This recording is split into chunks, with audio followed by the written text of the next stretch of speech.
Uruguay আর ব্রাজিলের মধ্যকার match দিয়ে শেষ হয়েছে কোপা আমেরিকার কোয়ার্টার ফাইনাল। সেই ম্যাচে ব্রাজিলকে হারিয়েছে মিত্র উরুগুয়ে। অন্যদিকে কলম্বিয়া আর পানামার মধ্যকার ম্যাচে কলম্বিয়া দুর্দান্ত খেলে সেমিতে জায়গা করে নিল। কোপার শুরু থেকে ভালো খেলে কোয়ার্টার ফাইনালে ইকুয়েডরকে টাইব্রেকারে হারিয়ে সেমিতে মেসির দল আর্জেন্টিনা। আগামী 10 জুলাই কোপা আমেরিকার প্রথম ম্যাচে মুখোমুখি হচ্ছে আর্জেন্টিনা বনাম কানাডা। ম্যাচটি শুরু হবে সকাল 6টায়। অন্যদিকে কলম্বিয়া বনাম উরুগুয়ের মধ্যকার ম্যাচ আগামী 11 জুলাই সকাল 6টায়। সব মিলিয়ে দুর্দান্ত এক ম্যাচের অপেক্ষায় সমর্থকরা।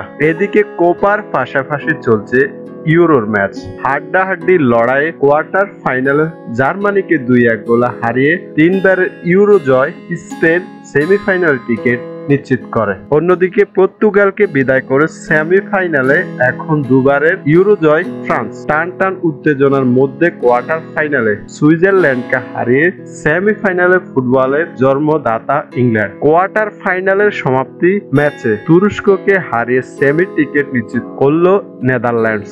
আগামী 9 জুলাই ইউরোর মহারণে লড়বে স্পেন ফ্রান্স। ম্যাচটি শুরু হবে রাত 1টায়। নেদারল্যান্ডসের মুখোমুখি ইংল্যান্ড। ম্যাচটি শুরু হবে 10 জুলাই রাত 1টায়।